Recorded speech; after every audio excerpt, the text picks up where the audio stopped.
Hello, I am Dr. Kathleen Hull, and this is The Way I See It.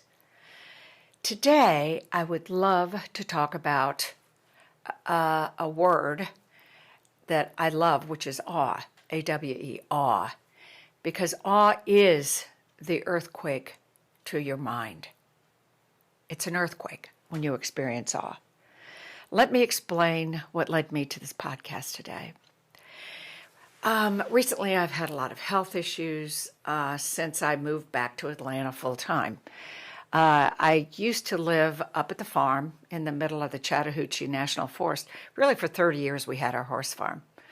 So I would live up there most of the week, come down here for 2 to 3 days a week to run my business. So we always had an apartment and an office there.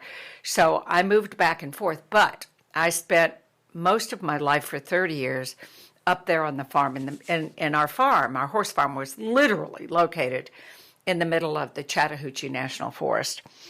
So I've lived most of my life in the womb of the woods, nature, wildlife, horses, dogs, cats, the raccoons I've rescued, water, our lake, and I think we had 20 creeks.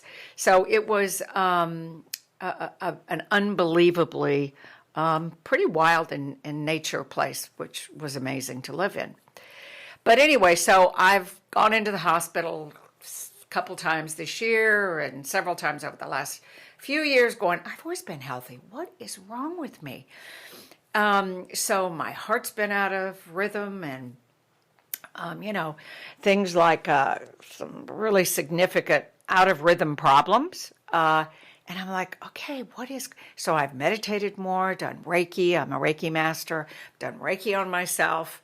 I, don't eat meat, don't drink alcohol. I mean, my life is meditate every day. And I thought, but I can feel that something's off. Something's off. So over the last month, and especially the last couple of weeks, I began to, ask the universe, ask God, ask the divine, what is going on? And then I just got this unbelievable feeling going, it's my body, whether it's, thyroid or heart or all these other issues, is out of rhythm because maybe it's because I lived in that huge awe and wonder of the forest and all those animals every day of my life. And it's just been a few years since we moved back here, sold the farm. And I live in the city full time. And I mean, I live in the middle of the city of Atlanta, 7 million people. Those of you who know Buckhead and Peachtree Road, and I live right here in the middle of all of this busyness, which I love. I love Atlanta, love my friends, love being here. But I'm wondering now, and I've just wondered this in the last week, that's why I'm doing this podcast, is I did wake up every day of my life when I lived up there, filled with awe and wonder. I, got up in the morning to feed the horses and the animals. So, the sunrise in the morning, whether it was freezing in the winter, in the spring, the smell and the sound of birds, whether it was the dead of summer when I'd walk outside and it was just heat and humidity. Whatever it was, I watched the sun come up over that lake and it was awe and wonder. Then I'd either walk to the stable or I'd get in my golf cart and drive up there, but I have never, ever walked straight up there without stopping several times, in a state of awe. Whether it was a new bird, an egret from Florida, something, a new type of bird, an egret all kinds of different birds that would land on the water, on the lake, or whether it was the new sound of something in a tree, or me stopping and listening and wondering if a sow bear and her cubs, if I could hear it up in the woods crunching, or whether it was the horses that were in the pasture, knowing I was going up to feed them, race with their little foals behind them and squealing all the way. It was even before, moments after I got up, throw my overalls on, my boots, my T-shirt, and awe and wonder. I just can't take the colors, the smells, the sounds. And again, the birds were saying, good morning. It made my heart sing. Once I got into the barn, the cats jumping all over the place in the cross ties, the horses, the dogs, all jumping around, calling out in pure joy each day. And of course, they were waiting for me, their mom, to feed them. I mean, yeah, of course. But their excitement and my joy of experiencing these kids coming alive every morning of my life. I always stood in the hall of the barn as I was putting the grain in, or I, get the fescue hay and, get ready to throw it into the stalls or pour the cat food, dog food. I always took a deep breath, smelled the pure air, the smell of the cedar shavings in the stalls, and that divine holy smell of my horses. And every little noise that they made, it made you feel with wonder and awe. The sound of the mares, the little foals were whimpering and calling out, looking at their mamas like, what's going on here? I'm still drinking your milk. The cats purring, the barn swallows that were singing in the rafters. I mean, every day was pure heaven. And so it was kind of like that all day. Then I'd go back and work on my company, the Mindful Living Network or the Stress Institute. I'd go over to the office with my overalls still on half the time. But I would walk out during the day, whether we had lunch or I went outside for a short walk and watched the horses run up. It was a day filled with intermittent awe. And then I especially remembered the end of the day when I took my shower and I would take off my filthy overalls that either had horse poop on them or dog slobber or grain or you name it, mud, of course. And I'd laugh and I would sit in that warm water under the shower and look up with the water on my face and relive all those moments of awe during that day and felt so beyond blessed that all those animals, all of the sounds, the smells of nature, the sky, the blue sky, the rain, clouds coming up, the awing feeling of I could always smell rain at least a few hours before it came, sometimes half a day before it came. So I'd wash off, then dry off, and just sit there on a stool in the bathroom and just grin, remembering the awe of the day. So I've sat here in the last month wondering why my heart's out of rhythm, everything. And then it hit me. Maybe I'm not experiencing enough awe in my life since I moved to the city, where I daily, hourly, seasonally experience the awes. Maybe the rhythm of my mind, body, and soul is off because I've lived in the womb of nature for 30 years. And urban life doesn't give me the same high vibrational frequency my entire being is used to, And I thought back to the Native Americans I've had the privilege of living with or studying, whether it was the Utes or the Athabascans up north in Canada, whether it was the Navajo, you name it, the Hopi, the Cherokee. When they are taken out of nature, they die. They feel like their souls have died. In the removal, when they were taken from Georgia, North Carolina, out to Oklahoma, they felt that they had died because their souls were in the earth, in the dirt, in the trees, where they had been born. So when they were moved to another place, their souls were left here. So they felt like zombies being moved by the white people.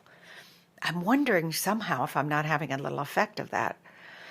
And then I remember doing research years ago after I had worked with them, and I have a foundation and I work with inner city kids, at-risk youth in South Atlanta, very, very challenged for violence and all kinds of problems. And I researched nature deficit disorder back then. And actually built a 10,000 square foot center for my kids up on our farm so that they could come up there and live part of their life up there after I studied nature deficit disorder. And it's the idea that human beings, especially children, spend less time outdoors, and so in that they have behavioral problems. And again, Richard Louv, who wrote The Last Child in the Woods years ago, he talked about this, that parents, even in the city, are so afraid of, quote, strangers and stuff, they keep their kids inside and not out in nature. And he saw this as a future problem with our world and our children.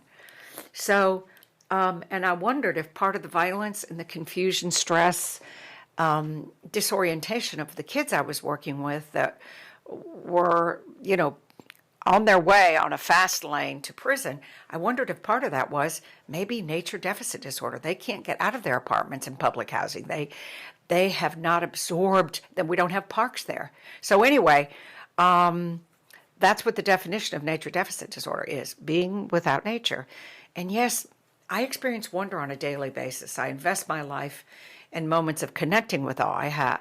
I go over to this park that we have. It's a 40-acre park that used to be a golf course. There are 3 lakes over there. There are birds, there are dogs, there's an otter. So I make sure I when I work every day, I have closed in this sunroom.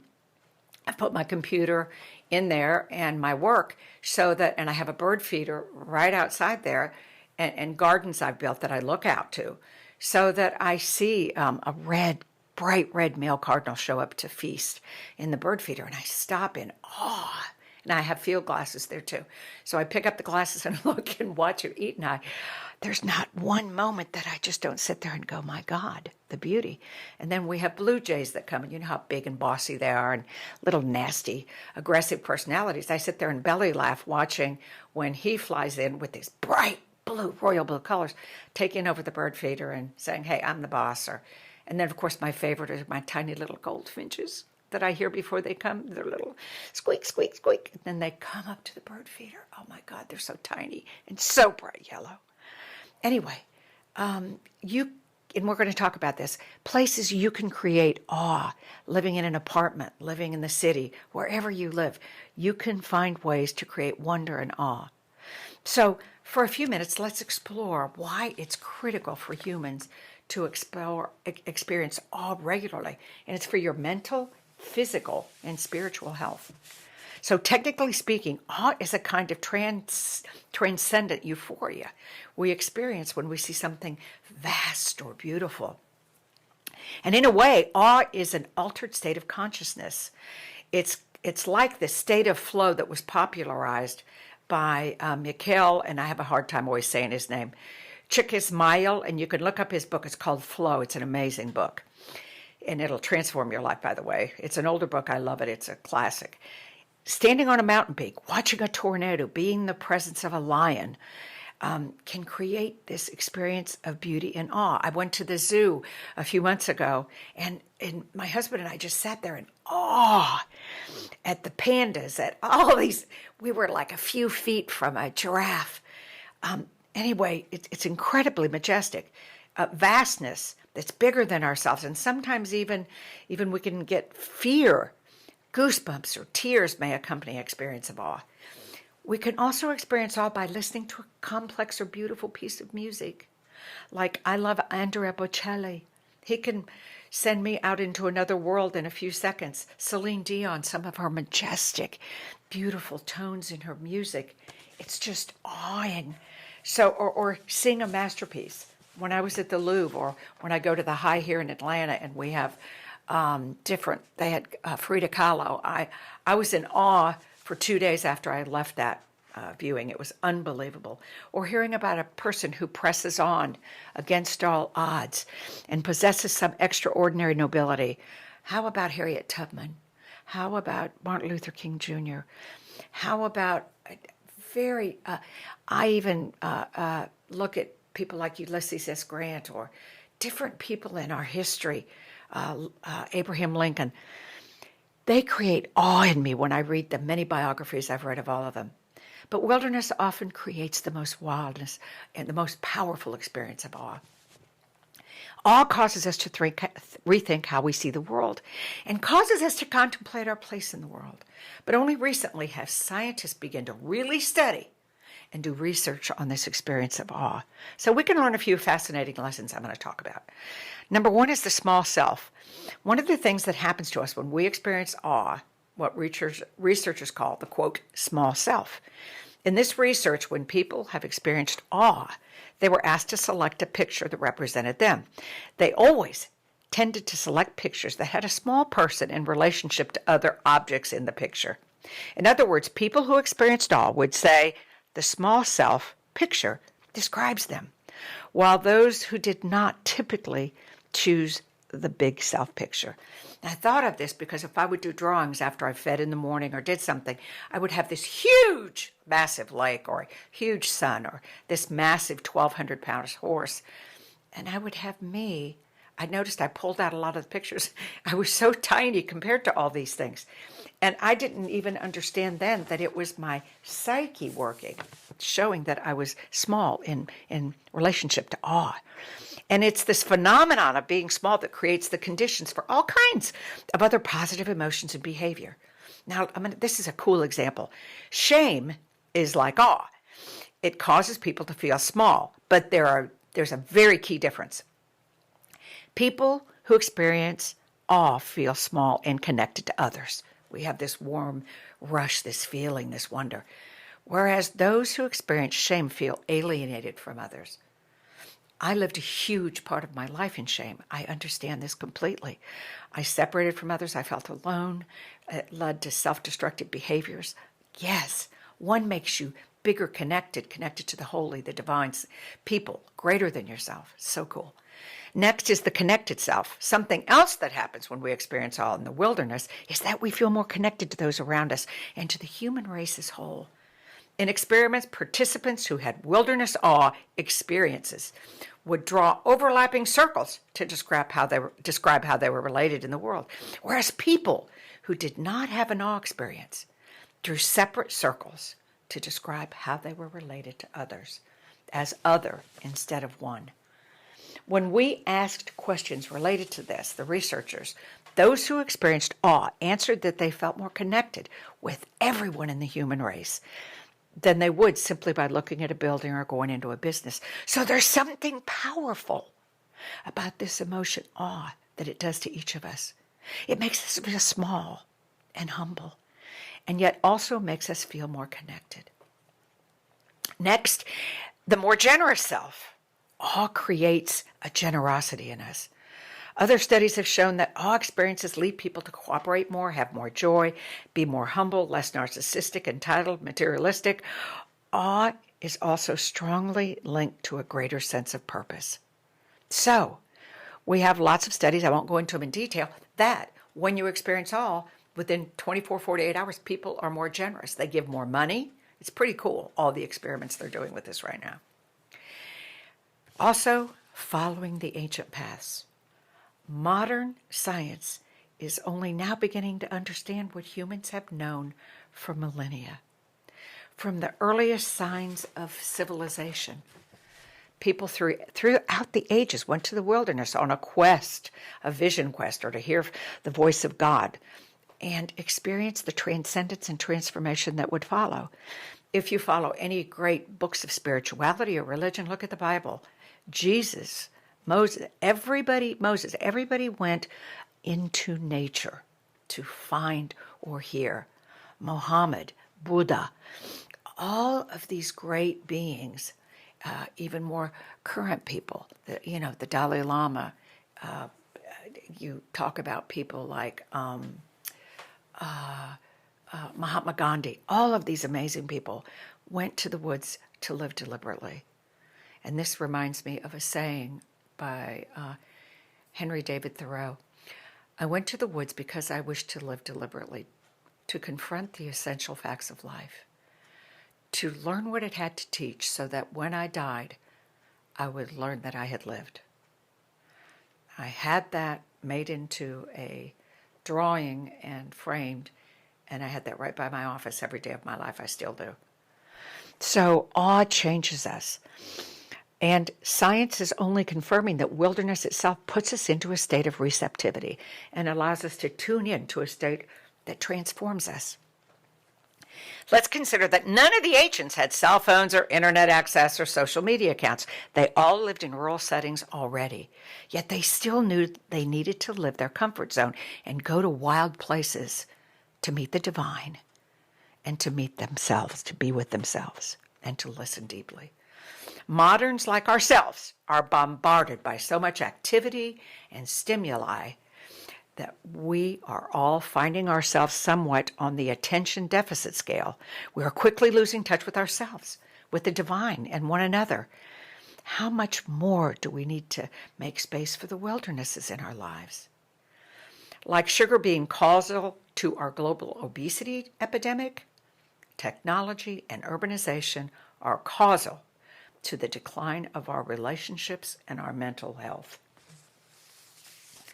Remember, awe, A-W-E, awe and wonder, silence us. They silence our intellectual mind, our worried mind, our frightened mind, our lonely self. Our mundane life continues unless we experience awe. Awe evaporates. Okay?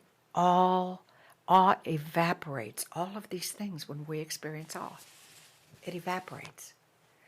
And last but not least, let's not forget stress. Okay? There are enormous benefits to awe to our mental health. Like it boosts our generosity, it shrinks the sense of self, which seems to reduce ruminated thinking, obsessive compulsive, or worrying all the time. This is potentially very important since rumination is a known risk factor for depression, anxiety, and post-traumatic stress disorder. You're often zoomed in so narrowly on the situation, you're not thinking about anything else. This is taken from a book written by Cross, whose book Chatter explores the effect of negative self-talk. Awe forces us to broaden our perspective, he says, so that when we break free of the rumination cycle of thinking, when you are in the presence of something vast and indescribable and awe, you feel smaller. And so does your negative chatter. It silences. So, now, you know, I know, and again, this is my new health prescription for myself, is I want to, and I hope you want to create more awe in your life, okay? How do you do it? Here's some tips. Go outside into nature. Look at the blue sky, clouds, trees. When it's pouring down rain, get outside and just be in awe. Go stand in a few raindrops. It's very cool, and look up. So, look at the blue sky, clouds, trees, and their gorgeous variegated bark. Every bark is different on a tree. Look at the variegation of the leaves. Notice the leaves. Stop and look deeply into a flower. I went and looked at one of my camellias yesterday. Unbelievably gorgeous. I went through the layers into the beautiful yellow center, the stamen, the petals, the colors. And what about insects? Bees, butterflies, everything flying by you, crawling on things. The slower you go, the more you absorb nature and the more awe and wonder you'll experience. There's something called entrainment in physics. When something having a lower vibrational frequency or energy vibration gets around you with a higher vibrational frequency, you entrain. You become one with it. Your energy level and your brain, body, soul, it increases. Your immune system gets stimulated. Being in nature raises your mental and physical and soul energy and creativity levels. Okay, so that's one, get outside. Two, animals. When I used to either get panic attacks or stressed or go in the winter especially getting a little depressed, I would go straight up to the stables, the barn, and I'd take one of my pregnant mares that was in a stall, and I would lay on her belly. I would walk up to her, put my hands over her back, and put my heart and my chest on her belly and take deep breaths. And the reason is a normal heart rate for an adult horse ranges from 2 to 48 beats per minute. Well, if I was having anxiety or lots of stress, mine was like 100 plus. So what would happen is, I did this even when I was in a bad mood. I always went to the stable, laid my body on my standing mare horse's body, this female horse. It works every single time. It also works with dogs and cats. Since I'm not close, I'm living in the city now, but I have dogs and cats. I immediately will pick up my dog, hold her on my chest, one of my dogs. The cat, I put her over my shoulder and she purrs on me, and I know entrainment, it's calming me down. I have a bird feeder outside of my office window that I talked about, where my computer's located. I stop in awe and look up, pick up my field glasses, and again, whether it's a bright red cardinal, a royal blue jay, or yellow goldfinch, I am in awe central. Very cool. Next is music. Infuse your mind, body, and soul with your favorite music. Awing music. Research shows it transforms us into awe almost immediately. And by the way, it's healing for the brain and the body, soul, your immune system. So make sure to keep that awing music on. And like I said, for me, it seems to be Andrea Bocelli and Celine Dion. things that are, and then when they do duets, oh my God. Next, videos. Keep some awe-inspiring videos on your iPhone or iPad. Maybe, and if you're on your computer during the day, keep them there. Maybe go to YouTube. Maybe someone's doing something magnificent and awe-inspiring that creates awe in you. Or keep some nature scenes on there that create awe. You can always go to the Mindful Living Network and go to The Meditation Room, which is on our site, or you can go to YouTube to The Meditation Room, which is our meditation room. We have awe-inspiring 3-minute videos there, 2, 3-minute, 4-minute. I'm telling you, I love to go there. I'm in awe. I also go to my television and I go to YouTube on my big, huge screens in the house. And I go to the Mindful Living Network and I go to the meditation room, and the sounds, whether it's the water, the snow falling, the beach, birds singing, Mount Fuji, whatever ones I pick on the meditation room, it just is awing. Next is an inspirational talker speaker. If there is an inspirational person who creates awe in your heart, make sure you keep that talk somewhere where you can go to it. Again, YouTube or download it, MP3, whatever it is, keep an inspirational talk. It may be something from a TED Talk or whomever you like, whatever inspires you. So keep a talk. Next is books. Have you read an awe-inspiring book lately? I love books about great inspirational, heroic figures in history. I sit in pure awe at some of these brave and creative souls that have graced our earth. There is no way you can read a biography about Harriet Tubman and what she did when she, in the Underground Railroad, sitting in swamps, risking her life, taking slaves up north, and not sit there in absolute pure awe. The awe of so many people. So whoever your heroes, sheroes are, I suggest books that bring you awe. And last but not least, please schedule awe during your day. Set your time on your phone for every 4 hours. Stop. Experience awe somewhere, okay? So wake up in the morning, do it in the morning. Then maybe about 10, 11 o'clock, 3 o'clock in the afternoon, 7 or 8 at sunset. Walk outside. Find a divine video. Whatever it is, please schedule it in your life. It will transform your life. Whatever gives you awe, as the old Nike commercial says, just do it. So thanks for joining me today to talk about awe, the earthquake to your mind and also to your body and soul. Go to our site, please, the Mindful Living Network. We have all kinds of great things there. We've got inspirational things. We've got videos. We've got just, you name it, the meditation room. It's really a cool place to hang out. We have a great newsletter. Please sign up for it. It's educational. It's inspirational. I love it. Contact me if you have an idea for a podcast, or if you have an idea for anything. Let me know. We want to hear from you. And you can go to OurOurMLN.com, or you can go to the Mindful Living Network and just hit contact at the bottom of the page. And remember, it's not just our tagline, it's the mission of the Mindful Living Network. Well, we are one people, one planet, with one future. It's our world. Let's hold our hearts and hands and heal ourselves and heal our world. Please share us, the Mindful Living Network, with your friends and family and community. Pass us around.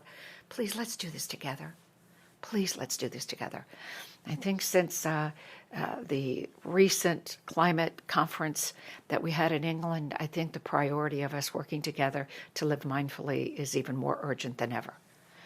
And again, please feel free to contact me at OurOurMLN.com or at the Mindful Living Network.